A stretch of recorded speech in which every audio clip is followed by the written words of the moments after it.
Welcome to the podcast. Welcome to Kitchen Conversations. You know, when you meet somebody you've never met and there is that immediate and instant connection. Well, that's exactly what happened with Kelli McRobert. When I first bumped into her at the Kingston Pickleball Club, I want to say probably I guess we're probably going on 3 years at this point. We've been friends ever since, and I have a high level of respect for Kelli's playing, for her coaching, for her reffing. She's an advocate for the game. She's an ambassador for the game. But what really struck me in our conversation was her deep-rooted commitment to looking after planet Earth. I knew Kelli liked to pick up garbage. I mean, if you follow Kelli on Facebook, that's a given.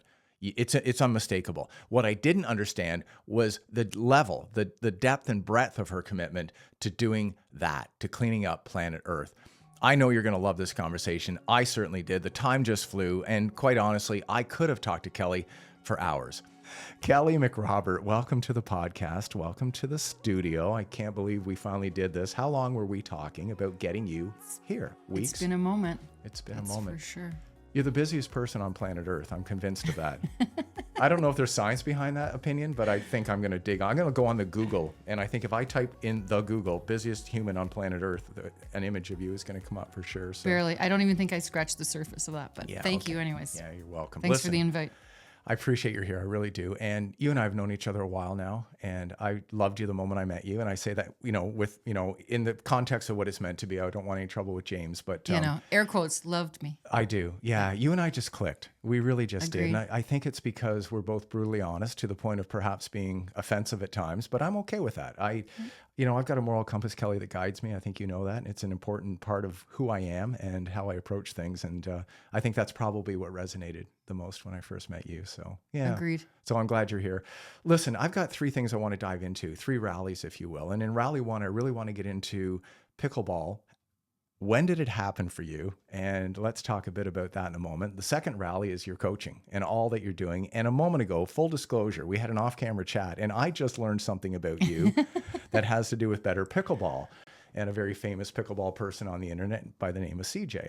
So we'll talk about that because I have no clue what's going on there. And then rally 3, and this is probably the part that, I think a lot of people, maybe they understand it, but I'm not sure they understand the depth and breadth of your commitment to it. And that's making planet Earth a better place. And so let's touch on that on the way out as we close up the podcast. Yeah, because that would fill the whole time period.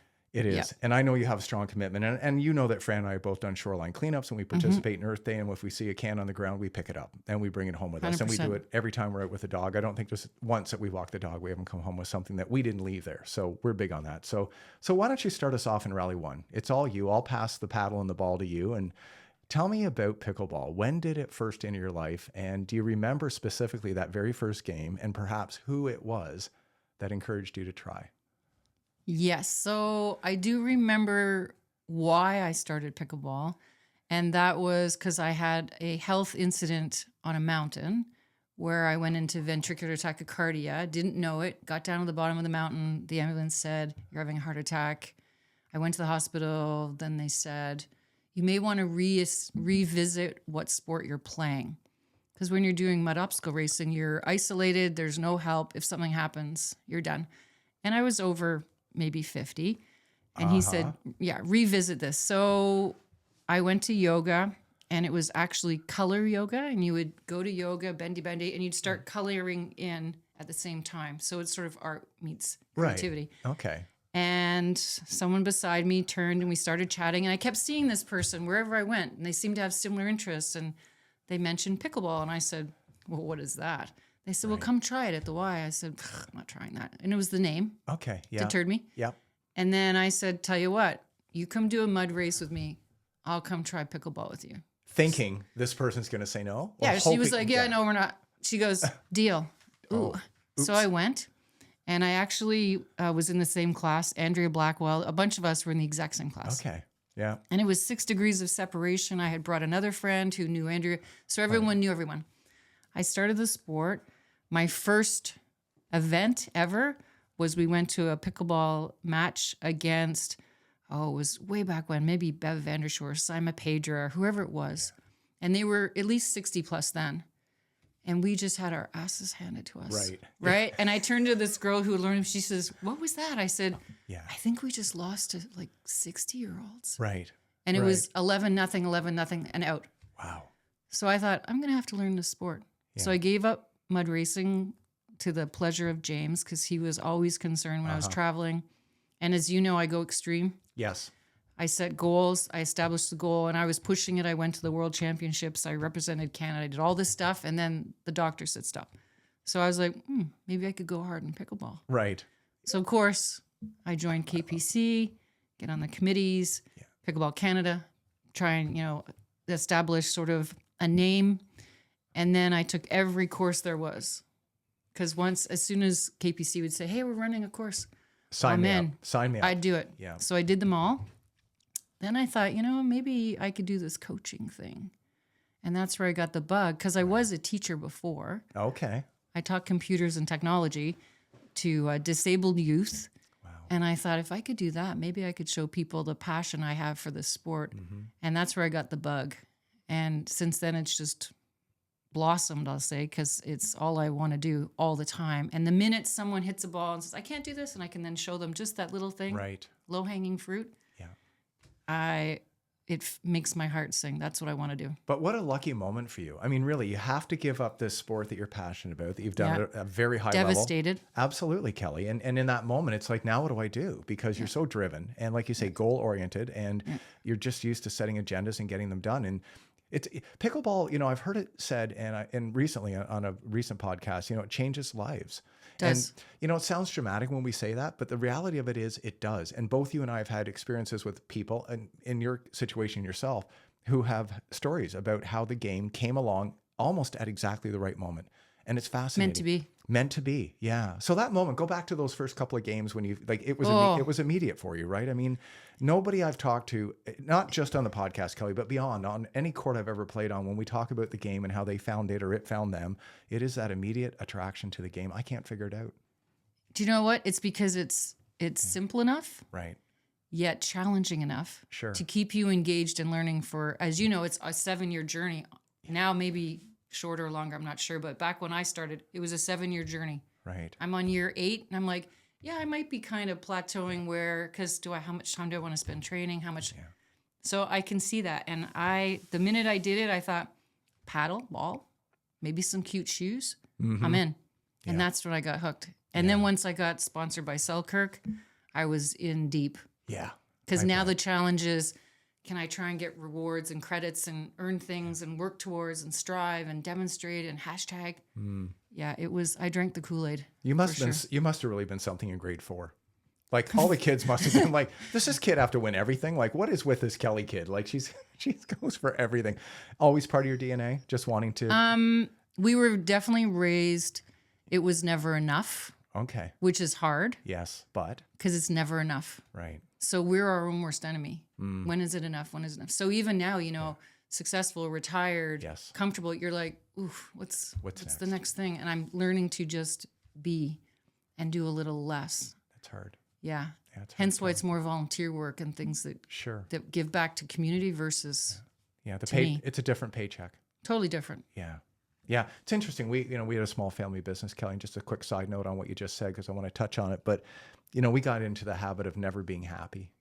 We could have the best day, the best week, the best month, the best fiscal. And I think it kept us sharp. So the reason I bring that up is not because of that, but because of what you just said. And that is, I don't know if that's a terrible thing, to always be looking for more. And I think there are people who would argue against it. Maybe you would yourself in some moments, but I don't think that that's a bad way to go about things, because it keeps you sharp and it keeps you on your toes. And it does. It keeps us driven.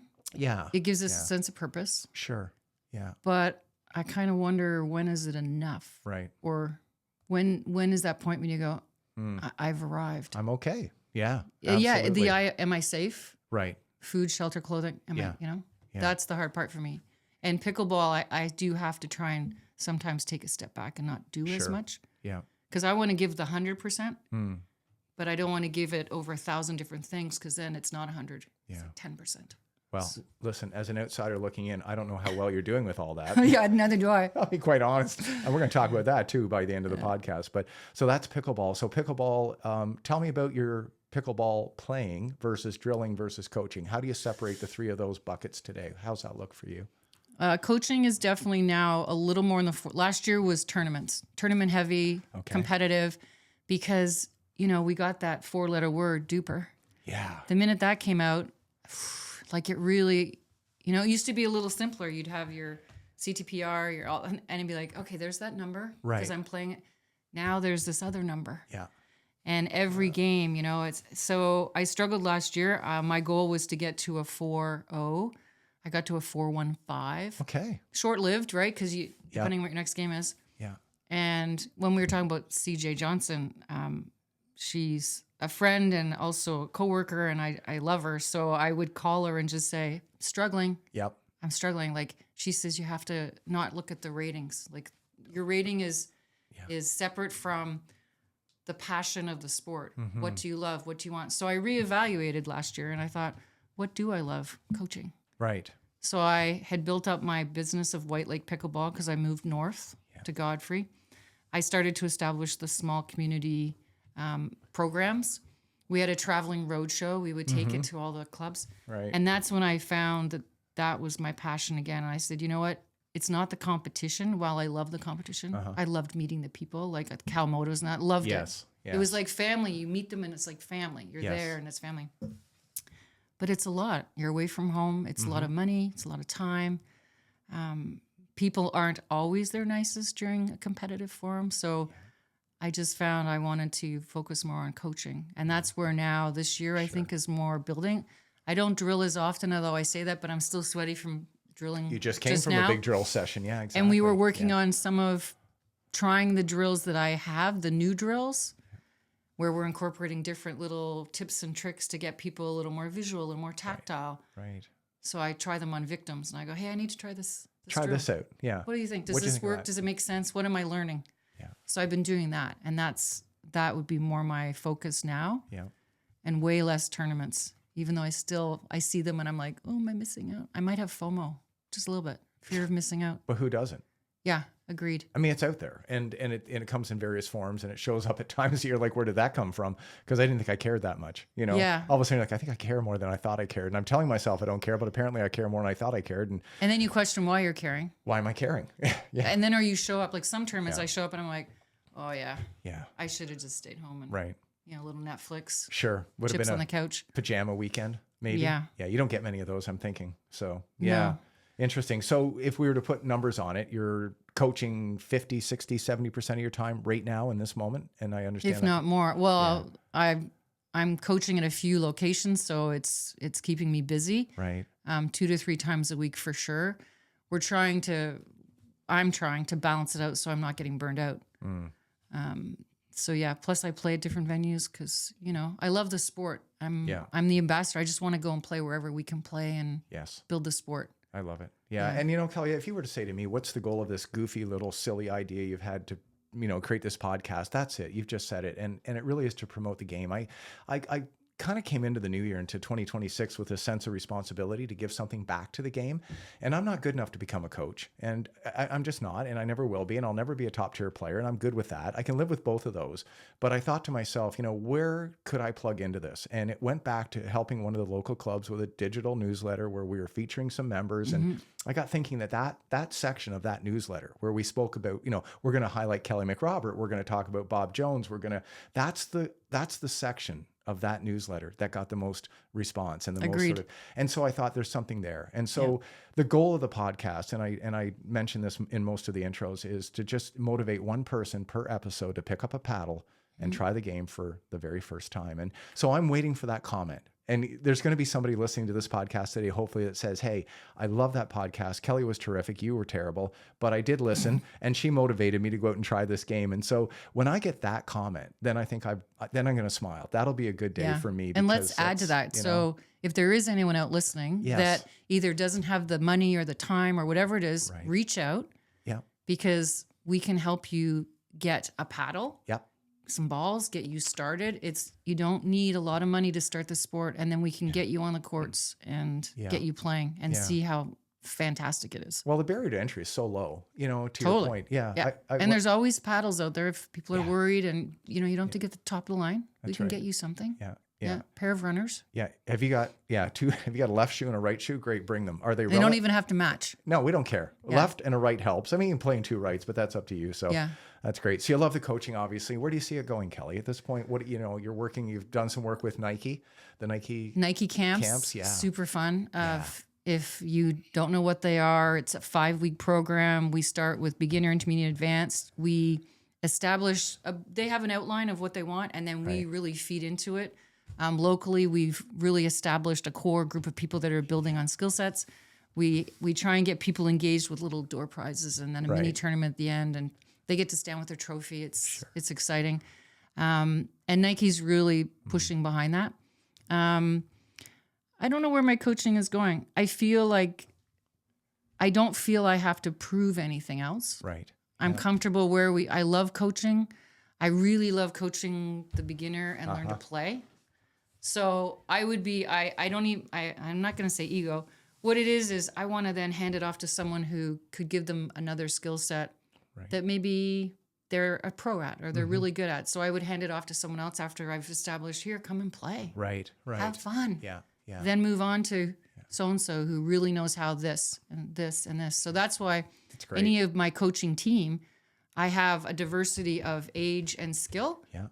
Because that's what they're going to focus on. Absolutely. And I'm like, you're going to do that. And you have to put your ego aside. What do you think the biggest roadblock to people trying the game is, Kelly? So if someone's listening to the podcast today, they've been thinking about it. They've got people they know in their lives that play the game and seem to like the game. What is the single roadblock that you encounter as a coach where people say, well, they believe they can't do it. Right. Okay. I've never done a racket sport. I'm no good at sports. Yeah. I am not coordinated at all. Sure. I haven't. And we're trying to get people off the couch. Yes. Come off the couch, try it, because we can modify the sport and the game. Yeah. Like last week we played 3-on-3. Okay. Because the people were challenged to get moving around. Their mobility was challenged. So we're like 3-on-3. Sure. Has to touch 3 paddles and over. Oh my God, they loved it. Yeah. Pickle volleyball, they were over the moon. We got them on the court. They can now come out and bash a ball. I love it. Yeah. It's a game you don't need to really even learn how to score if you don't want to. You can go out with a couple of friends, and if all you want to do is hit the wiffle ball back and forth, then do it. And I think that's one of the most inspiring things for me, Kelly, when I'm at a club locally and I'm watching, 8 or 9 or 10 or 12 courts in action. And there's always this whole a complete diversification of game strategy and game commitment. And this group over in the corner is giggling, it's hit and giggle and having a great time. And then you've got a more serious group and they've got maybe a social, paddle. Yeah, they're having snacks. Absolutely. Yeah. Their warm up includes Starbucks drive-through, that kind of thing. And the group that's wearing costumes. Yes. Yeah. So I love it. I think if there's something about the game that really, if you're thinking about it, that's it. It really is all ages. It is. And all sizes skills, and shapes. all sizes, all shapes. Yeah. And we've all been there. I can remember several of my first games, not wanting to be that guy and going out in the court and assuming that the person across the net, I should go a little bit easy because of X, Y, or Z. Boy, you learn that lesson. And then give it to, Absolutely. Yeah. I had that 11-0 experience. So I just love it. Well, good for you. Well, that's awesome. You ever thought about reffing? I mean, that's the one thing we haven't talked about, you and I, at any point, but you've done it all. You played at the highest levels. I was a ref. Okay, there you go. So I did reffing. I got to my level 2. Good. Now they've fine-tuned and made it much more official. So for me, I found it quite stressful. Okay, yeah. So I thought, you know what? I'm going to take the knowledge and just absorb it and know it, but I'm not a ref. Uh-huh. I am definitely not an enforcer. Okay. Yeah, I would be the cheerleader on the side, but I'm definitely not the. Yeah. A lot of dedication. You look at some of these tournaments, you look at nationals and things like that, and the level of pressure that I think is on that moment. Yeah. So and it's a commitment too, right? Absolutely. You're committing to being there. I wasn't comfortable. Like if one day I was feeling really quite ill. We were outdoors at one of the tournaments, and I'd been out there it was 42 degrees, and I started to feel ill. Yeah. Well, I was more nervous about having to ask for someone to replace me because you're in the middle of this gold medal 5-0 or 4-5 match. And I was like, I'm feeling really sick. Right. And that moment there, I was like, this is not for me. Yeah. This is not for me. So I didn't renew. That's okay. That's one part of the game. And it is. I think we can forgive you for that. Thank you. But you know what? I think everyone should take the ref courses. Right. They're brilliant. Start with lines, work your way just to understand the rules and how they're enforced. Yeah. Brilliant. Yeah. Brilliant. You just don't have to use it. It's like first aid CPR. You hope you never use it. Right, but But just you know in case. Just in case. Yeah. No, that's good advice. Let's wrap up the coaching thing because there's one question I did want to ask you. You got someone brand new coming into the game, Kelly. I mean, this may be biased on your part because of your commitment to coaching, but I just don't think a player should start the game without getting some kind of base foundation. You know, work with your local pro, work with somebody, reach out, you know, get online and look for somebody. And there's a lot of resources out there in which to connect with coaching. It's probably the mistake I made. You know, I just kind of jumped into a game on a Monday night. And, you know, if I look back on it now, I kind of wish I had have started, you know, with some base foundational, you know, insight and knowledge on that. So agreed. I think I did a learn to play, which was, you know, literally 90 minutes. Yeah. Now I feel you should start learn to play, then at least take a few sessions of beginner. Right. To really fine tune. And then you're not setting up bad habits on top of that. And then the game is way more enjoyable. Yeah, it is. Like people really, I watch some of the kids bashing the balls and I'm like, if they just knew to get to the line, or hey, you can't volley in the kitchen, that would be really great because it would change the dynamic of the people getting smashed. Yeah. And they're like, you just have to be 7 feet back. You're okay. Yeah. Just 7 feet back. Yeah. I had a really interesting chat with another gentleman who's very invested in coaching, Kevin Beeson, does a lot of online stuff as well. And we got into a kind of a chuckle over what we call the accidental reset, you know, because it's that moment as a social player, Kelly, when you're out there and you're just bashing it back and forth. And then somebody makes a mistake and actually resets that rally. Yeah. And instead of it being 3 or 4 whacks with the paddle and the ball, it's all of a sudden it's 6 or 7 or 8. And then you have that moment where you get into a double-digit rally and it's like, wow, this game's amazing. Yeah. And I would encourage, and that's why I wanted to, you know, draw you into that conversation about coaching. I think if you take a little coaching, you'll get there quicker.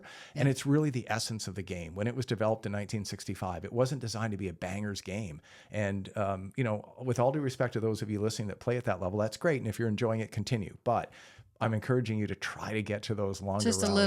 Just a little bit and just see how it goes. And it'll surprise the heck out of your buddies because they're not expecting you to do it. So, but that accidental reset, which is when you go to, you know, whack one and you miss and you just kind of do an accidental dink across the net. You're like, well, that was interesting. You know, we actually won the point. So I love when someone suddenly has an aha moment from a third shot drop and then just go, now I can get there. And I'm like, yep. Yeah, you almost hear music like the angels sing. That's the note. Yeah, thank you. It's great. Well, thanks for all. We could spend all day talking about coaching, but I think we're getting the general gist of it. You love it. It's great. It is, and I feel everyone should look. I think they should question who they're getting coaching from. Sure. Why they're getting it from them. Yeah. And ask other coaches. Yeah. I don't believe there should be a one and done. I believe try a little bit of everything. Yeah. You can always add it to your toolbox. Yeah, I agree. Just a little tip and trick. Well, like any relationship, I think it's important that we click. I think you have to get me, I have to get you. And I think that sometimes, and that's the other maybe side of this conversation, why I'm glad we're having it today, Kelly. I think there may be someone listening right now that said, yeah, you know what? I tried it and it didn't work. In fact, it hurt me. All I heard was all the things I was doing wrong. And the reason I reflect on that is that was my experience. The very first time I took professional coaching, this gentleman's a high-level player. He's very good, but we just didn't click. And he spent time telling me all the things I was doing wrong to the point where I came home and said to Fran, my wife, I'm not sure I want to do this anymore. It was pretty brutal. So I share that story only because it can happen. And you know, he's an excellent coach for the right player. I just wasn't the right player. It was my fault, not his fault. But I think it's important to note that if you have tried coaching and it didn't work, please give it another try. Reach out and give it another go. Yeah. And don't be afraid to go online too. 100%. There's a lot of not great stuff out there. Yeah. But again, I'm going to plug for Better Pickleball, which got me into it. And I was skeptical. And when I went and looked at their videos and I started to really understand the concepts and I grew passionate, that's when I reached out to them and said, I want to work for you because I believe in this and I understand it. And I still incorporate it in my lessons from them because I think it's important to have that core and be consistent. Right. And it's easy. I'm like, oh, I get this. Yeah. Now I get it. Well, we will absolutely link back to all of that and more in the show notes. Everything that you want in there, we'll make sure is there. But CJ is just, you know, and I think we're talking like everyone knows this, but maybe you could explain a bit more about that. You say Better Pickleball, but that is... Oh, yeah. So Better Pickleball is an online resource with CJ Johnson and Tony Roig. They partnered up and they offer money back guarantees. You can go and try before and you're in these forums. You have live chats with them. CJ is a professional ski coach, pickleball coach. Like she's done it all. And she's also a life coach. Right. And she's one that you could literally talk to live on a forum. And she's just honest and frank. And they say, you can go and try all these things, but here's what we found works. Right. Take what you want because this is what we're going to do. And they guide you through these various levels. And there are quite a few, believe it or not, when you start talking about Better Pickleball, they know who we're talking about. Yeah. And I'm hoping one day I can get her up here to Canada. I'm still going to work on it. Wouldn't that be awesome? It'd be so great. But it's one method of learning. If you're visual, you go online. Yeah. And it's just a simple, and I go still and I watch and listen to Tony because he breaks things down. Yes. He takes professional videos and then goes, see? And it's not any criticism. Right. It's this is what I'm noticing, to see it from a totally different perspective. Yeah. Sometimes, a great player doesn't make a great coach either. Is a point worth making. Oh, no. Sometimes it's quite the opposite, Didn't they used to say those who can't teach and those who do can't? And yeah. There is a bumper sticker about that. 100%. Yeah. And they talk about the greats, whether it depends on what sport you want to pick, but the greatest player in sport X, his or her coach couldn't necessarily beat that person in the sport that but they can certainly help them. So yeah, 100%. It's great. I was going to go here, but it just kind of popped into my empty head. But where do you see AI factoring into coaching and into the game itself? Do you see AI with line calls, Kelly, with coaching, with, uploading a video of yourself to AI and getting some kind of AI feedback? Do you see coaching being threatened in any way from AI at this point? No, I think we can, as with anything, I think we can take AI and use it to our advantage. Sure. I love the line call thing. That would take a lot of the question and guessing and, guesswork. Scoring be fabulous. It just tells me, 0-2, thanks. Thank you very I'm much. on. Yeah. Right. And it would actually help practice if you had a ref. Yes. Because you have to wait. She calls the score. And I know it's coming. Yeah. I don't feel threatened by AI for coaching. I still think you need a human touch. I think I could use that tool and then say, so let's work on this. And, you might, because they might not have noticed it. Sure. So no, I don't feel threatened. Yeah, good. Yeah, I've asked that question of a couple different coaches, and that seems to be the general, response to it, which is good. And I agree 100%. I'm with you on that. So I think there's a place for it, and I think it's a tool, like all other tools, like when you start videotaping yourself doing something, it's a tool. And if you have never videotaped you swinging a golf club or or playing a rally in pickleball, you'd be surprised what you look like compared to what you think you look like in your head. Yeah. Like, 100%. is that really me? My gosh. Yeah. Yeah. Well, that's great. Well, listen, let's leave pickleball behind, as much as I hate to do that, because we could be here all day. No, we will be maybe. Yeah. It's just an endless game. And let's just close by making sure that those listening get what we're saying. Pick up your computer, your laptop, your phone, reach out, find it. And to your point, if you can't find it, there are ways to get connected to the game. And yeah, we'll help you out. There's lots of free learn to plays. Yeah. There's pay to learn to play. Hopefully some of the communities are starting. We're trying to get more of the curling clubs for the summer. Right. Some outdoor venues. There's lots of indoor venues in Kingston now. There are more coming. So reach out, ask. There's not going to, if you go into any space and say pickleball, you'll get one or two people that'll turn and go, I do that. Yeah. 6 degrees of separation. Yeah. It's funny. A closing note, you go back several years, and pickleball, to tell someone you played pickleball was almost like you wanted to whisper it. Like, what are you doing for fun? Well, I'm playing a bit of pickleball. Oh, I am too. And then all of a sudden the switch flipped, and now it's like this point of pride. I'm a pickleball player, and it's and those who don't do the eye roll. Oh yeah, for sure. It'll always, of course. We got to hear about this again. Play pickleball. Well, it's all we talk about at Christmas and Thanksgiving and Easter. Mm-hmm. So what else is there to talk about except your pickleball game? So it's just such a funny word. Sometimes I find certain words, and maybe this is just me because my brain doesn't function like most people. I giggle. Like I just sometimes I hear the word pickleball, and I just have to start laughing because it's just something about the name pickleball. It's crazy. And ironically, I feel that is the only deterrent. Right. When people hear it, they're like, had they called it anything else? Yeah. Something ball, whatever you want to call it. Wiffle, people probably would have. Yeah. Wiffle whacking or something. Anything. But thumper. Yeah. That's where Selkirk's got it right. Like Selkirk markets like crazy. Like the boomstick. Like who doesn't want to have a boomstick in their hand? So the other day, someone came up to me and they said, "Can I borrow your broomstick?" And I'm like, "The what?" He goes, "Broomstick." I said, "No." Are you trying to say boomstick? Got it. So now we call it the broomstick. Yeah. Well, I played this morning for 2 hours with a guy with a boomstick. He was more stick than boom, so it didn't go well. Oh dear. Well, when it first came out, we used to always hit it. If it was a good shot, boom. Boom. If it wasn't, we'd be like, oh. But I will say he did hit one smash close to my left ear, and boy, there was ringing. It was something else. He was a little too close for comfort. Anyway, great game. We're getting off target here, but listen, let's leave that all behind. This is something that I think people that know you and love you understand about you, but you are consistently on social media and consistently promoting all the things that you're doing. And we'll get to that in a minute. But one of the things that really inspires me about you as a person, Kelli, is your commitment to cleaning up planet Earth. And both Fran and I, my wife and I, have been committed to that for a long time. I was born in 67, and I hate saying that, but listen, we didn't do a lot right, coming through, the amount of waste and landfill that we created, over the last several decades. It's awkward to talk about. And so that said, there's not a lot we can do about yesterday. So we're focusing on today and tomorrow, and we do all we can to pick up things when we come across them, if we're out walking the dog. And so I really want you to dive into that. And where did that start for you? Where was this sort of passion? Because it certainly is. You are consistently picking up and cleaning up. And tell me about that. It's funny. I just sort of know I've always been like that. We were raised that way. Okay. And I mean, you're the same age as you. Yeah. And I think back, and littering back then was such a huge no-no for everything.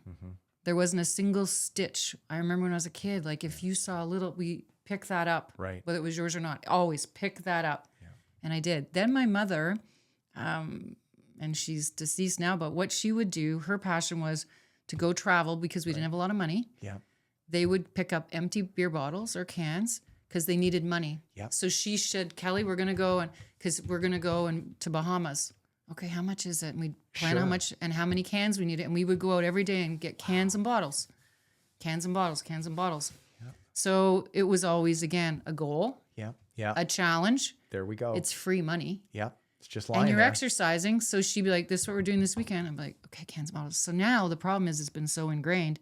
Even when I drive by a can or bottle, I have to stop. You have to pull over. Because one, it's to honor my mother. Yeah. But two, I don't understand the waste of something that the incentive is monetary. And I know in BC, I don't know when this was, they used to monetize Tim Hortons cups. And the homeless could take the refuse, put it in, they would get 10 or 20 cents, whatever it is, to then buy food. Yeah. And I thought, what a brilliant idea, because you're giving incentives. So that's what started it. Then when I moved north, and I not only made a lot of money on empties, so I don't know what's happening north of 401. Yeah. But it just became a devoted passion, and I was insulted that people would litter on my street. Yeah. And so the last one, when we went to, it was Godfrey, I spent a month and a half, trailers full, and we would clean up all the disposal sites and get town to post signs, because my birthday is April 22nd. Okay. It's Earth Day. It is so, yeah. So, of course, I felt obligated on my birthday. I would ask people to come, and they would not want to answer my phone call because I'd say, for my birthday, this is what you're coming to clean garbage. And we've done that for now almost 20 years. I love it. And then I found this thing called Pitch in Canada. Pitch in Canada, they send you free bags. Okay. So, of course, I called them, and now they send me 500 bags. And I give them out to friends and family and relatives, and they call me and say, I need bags. I need bags. I got 100 bags for you. Yeah. And we would go out, and you can leave them roadside, and most towns will pick it up and dispose of it for you. So that's how that kind of got started. And I've never stopped. I go out, I clean, and people are like, well, aren't you frustrated? Yeah. But disappointed? But yeah. But the end result is, a critter is not going to get a beer thing wrapped around their head, or a dog's not going to step on, broken glass or razor blades or syringes, or, and I don't recommend anyone going out that's not prepared for what they're doing. Yes. Right? Yeah. Gloves and boots and picker-uppers. We don't touch biohazards, or we figure a way to deal with it that's safe, right? Because my past job was safety officer. Yes. So, of course, I want people to be safe. Captain Cautious. Yeah. But I just don't understand. I can't either, Kelli. I can't get my head wrapped around it. You'll be following a car down the road, and something will just come flying out the window. Or the other pet peeve I have, and listen, I'm an adamant non-smoker. I've never tried it. So full disclosure, I've got a problem with people that smoke. Cigarette butts. God. Yeah, it's just such a mess. But, your beer can or bottle drive, let's call it a bottle drive on the weekend with your mom. What a great story about your mom, by the way. Thank you. Dad did the same thing. Dad would put me in a car with my brother, drive down old country roads. He'd drive very slowly with the trunk open. Brother in one ditch, me in the other, and we would grab them all and we would clean up, take them to the beer store, and then Dad was generous. Now, he drove the car, he provided the car and provided the gas for the car. So I can't remember the ratio split, but that was how Mark and my brother and I, Mark, would make certain, a little bit of pocket change. And you learn about money. We learn about money, and maybe as important or more important, Kelly, we learned about just the amount of garbage that was out there. Yeah, that's and maybe also there was a message from Dad in the drinking and driving that was happening out there at a very tender age to recognize that these beer cans, vodka bottles, they were not just appearing out of nowhere. Somebody had finished them off and tossed them out the window. But I could never, as a child, and maybe again, no judgment here, Kelly, but if my father or mother had ever caught me throwing something out of a moving car window, the beating I would have taken, Same. It would have been brutal. We couldn't even spit gum out. No, oh no, it had a place in the trash can. Everything had a place. That's what I don't understand. Like nowadays, I know there's far less garbage cans around. Yes, I do know that. Yeah, but every gas station has one. Mm-hmm. Keep a little bag. We used to get those bags. You'd have the air freshener, and the bag would hang there, and you'd toss it, and then you go tie off. Nothing. Yeah. I don't get it. The ones that really, there's things like old diapers, Depends. Those things really offend me because they balloon up and they're disgusting. But now it's the empty water bottles, there's a lot of them, with the nicotine spit because they're chewing. And then they throw the whole thing up. But it's nice and contained. Why can't you just put it in your, right? So again, to each their own. But I choose still, when I go for a walk, my choice is I'm picking up what I see. Because I can make that one little bit so that if there's a heaven or a hell and there's a decision made, hopefully I can go up the stairs instead of down, but I'm not sure. Yeah. But I've done what I feel I can sleep at night and go, I picked it up. I love you for that. Yeah. We had one of our sons home last weekend and we'd picked up on one of the walks last week, an empty can of Busch beer or something. And we don't drink, Fran, I don't drink. And so it's out in the recycle bin. He happened to notice it. And he said, you guys aren't crushing beer, are you? Or something. I said, no. He goes, I know you picked it up on your walk, and like he knows, but it was kind of a running joke with him. But I'm going to check your recycle bin then on the way out. Yeah, you might want to. That can of beer's in 10 cents. It's in it? What is it? Well, it's 10 cents for an empty. I'll split it with you. Okay. You can have the whole thing if you take it. I'm just happy it's not out in the ground anymore. It's got to go somewhere. Yeah. Well, Well, listen, good on you for all of that. And as much as I love your story on pickleball, I probably like your story on looking after planet Earth better. I just think your commitment to that. And do you have any sense of how much, if you were to put it into pounds, how much pounds of, because I know when we did shoreline cleanup, we had a cottage for several years down near Gananoque, and we actually bought sit on top, beat 'em up kayaks that we didn't care about, and we would paddle our guts out, which was great because we loved being on the water, we loved getting the exercise, but the amount of stuff, Kelly, and there was 2 years in particular on the St. Lawrence River, 17 I think and 19, where we had excessive flooding. So what had happened is the water had gotten so high, had gone up on shorelines and pulled stuff like gas cans and boat seats. But when you're going along a shoreline, you talk about birds and fish and fishing line, and once you're hooked, you're hooked. You can't help it. No, you can't. We just can't. And you can't not see it. Can't not see it. Yeah, for sure. But no, I was tracking for a while because, as you know, I write for Frontenac News, and I still do it incognito behind the scenes because I love it. Right. I would write and note every week in the community piece how many empties, to just make a point of what's going on out there, or this is what we did, or this. And sometimes you almost want to shame people because sometimes you'll find their bill. Right. To whom it may concern, this is the thing, please pick up your stuff, right? Don't bring it to the cottage and dump it out. Mm-hmm. But again, people have very different ideas. But for me, that is probably my biggest passion is for sure. Making it better. Like the other day I had someone ask me about the forest. So we do forest management, whatever property we buy, and we pay people to come and trim the trees and make them healthy. She's like, why would you waste that money? And I said, well, I don't know. Like, why are you spending it? I said, because I want to make it better. Right. When I'm gone, someone will be like, oh, I can walk through. These are healthy trees. It doesn't have, there's no ash beetle. There's I've made it better than when I was here. But Kelly, I think, and I'll say this carefully because I don't want to offend too many people, which we likely already have, but let's not try to offend anybody. Yeah. But, I think people have a hard time understanding someone doing something for the right reason when there's nothing else in it for them except it's just the right thing to do. There are certain people that struggle with that. Like, why would you do that? Like, what's the upside for you? Well, there is a huge upside for me. Yeah, I am getting something out of it. Yeah. But I agree. I think a lot of people now have been jaded and hurt and jilted. So I can totally see. And I'm one of them. Yeah. Sometimes I think, oh, I'm going to get out there and just get punched in the face again. Yeah. But then I just keep doing it because I know. it's what you believe, or it's what you want, or Yeah. it's how you were raised. Like we can't. Oh, you can't unlearn You can't it. unlearn No. that. Yeah. It's funny. Yeah. We're too old to unlearn. I mean, I try, but we're too old. Well, yeah. Well, listen, we're on the right pathway. I'm going to hand you that because I Thank want you. you to look at it. That is a recycled pickleball from a young man in Florida. We did a podcast with him named Dylan Rosenthal. So he has collected cracked and broken pickleballs from across about 70 sites in the U.S., sent them to a grinding facility, took that material, sent it to somebody who turned that back into a pickleball. It's very first in the world. Something else. Yeah. It's quite a podcast.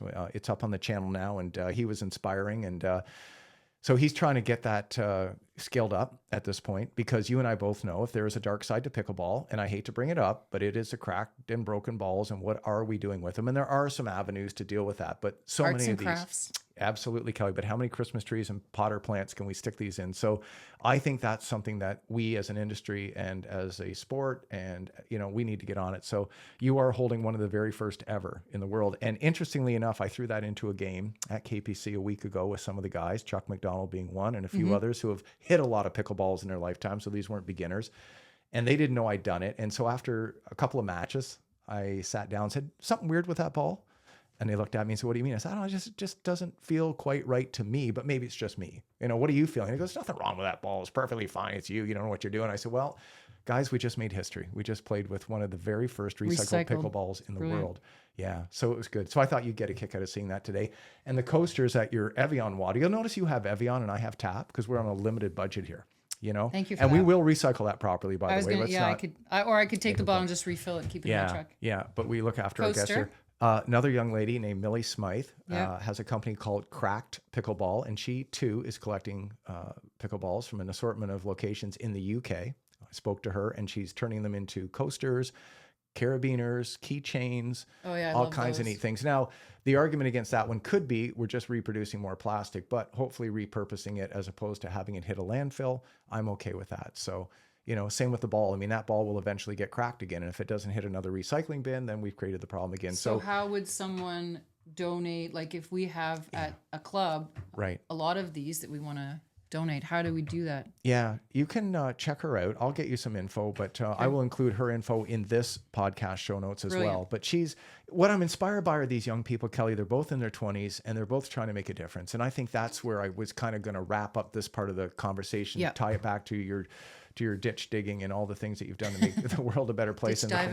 Ditch diving, yeah, for sure. That's a better way of saying it, ditch diving. But yeah, fascinating. Well, I have lots of other profane ones that people call me, but yeah, ditch diving's a good one. Yeah, that's not the podcast for it. No, this is not that. Sorry. This is not that podcast. I digress. Yeah, the 9 o'clock version, though, if you want to come back for the adult only version. It's like a comedy club. We have the afternoon version, then we have the evening version. Good. So yeah, well, listen, this has all been great. Let's wrap up with one final conversation.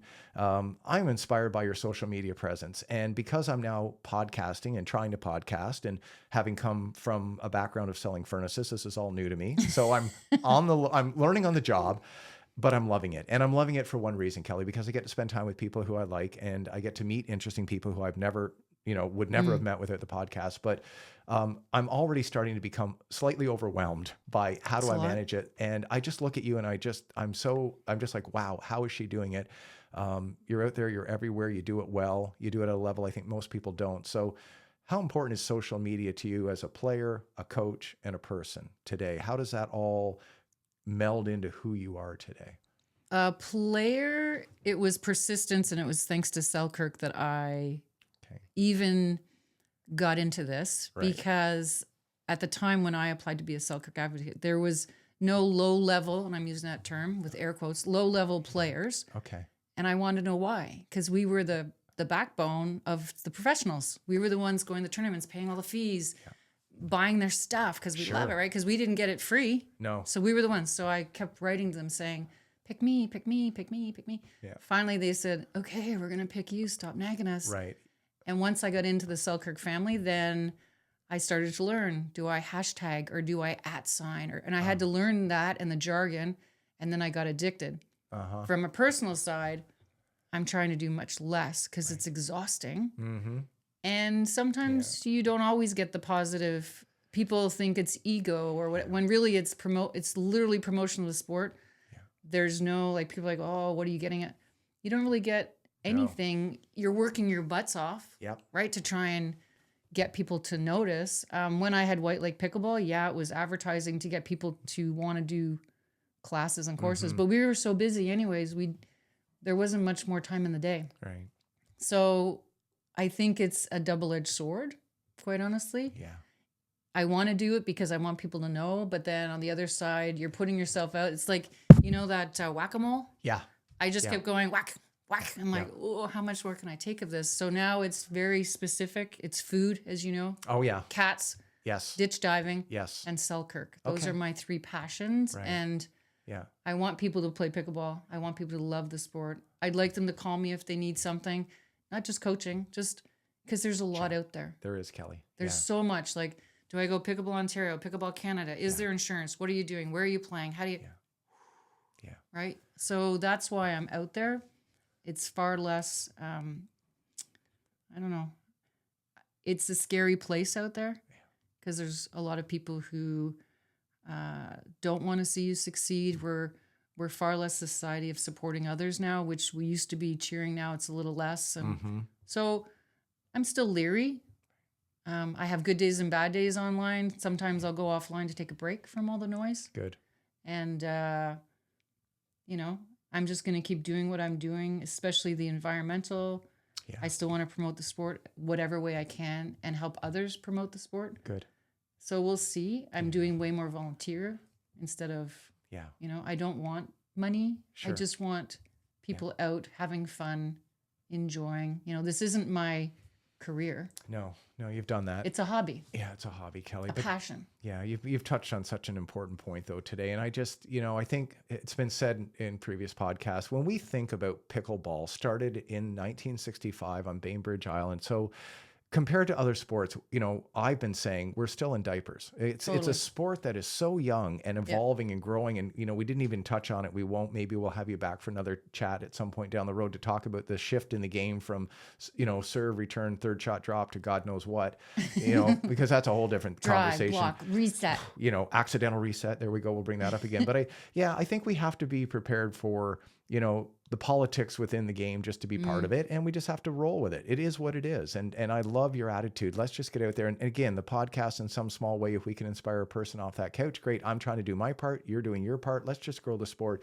And when you talk to the legends in the game, which I've had a chance to talk to a couple, one in particular, Steve Peranto, inducted into the Hall of Fame in 2019, the responsibility that Steve has, and you see it in his face and you hear it in his voice, Kelly, to just keep pushing this game forward, to advocate for it, to be an ambassador for it. And unfortunately, since I got into the game 2-3 years ago, that's not everybody's agenda, and oh no, with anything, often it comes down to money, profit. Yeah.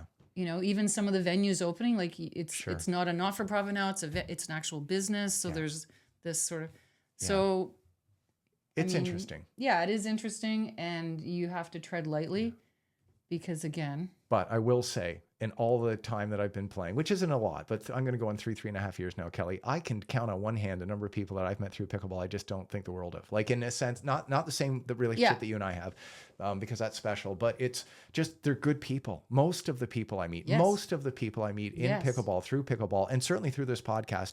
I started this in January, creeping people on social media, ironically enough, to bring it back to that, saying, hi, I've never done a podcast. I actually don't have a podcast. I'm hoping to book some guests to do the podcast so I can have a podcast. And the response from the pickleball community across the globe. I mean, my first guest was from the UK, has a Facebook group with 140,000 people following it called Senior Pickleball Tips. And he just agreed to come on the show. Yeah. And I'm like, so I said to him off camera, why are you here? He says, because I love the game. Yeah. And you're trying to do something to help the game. And I said, but I don't really have a podcast. He said, I don't really care. That'll come. I will come and be there. And so I'll close on that note to say thank you for being here today. And my friendship with you is really important. And we don't get to spend a lot of time together, but when we do connect, we just sort of randomly bump into each other. All of a sudden there'll be a text from Kelly or Michael, and they're always fun. And I always look for the cats, because I always know they're coming. Yeah, and I love them. Fair. So cats thanks for and food. Yeah. Thanks for being here, and thanks for all you've done and continue to do to help this great game, Kelly.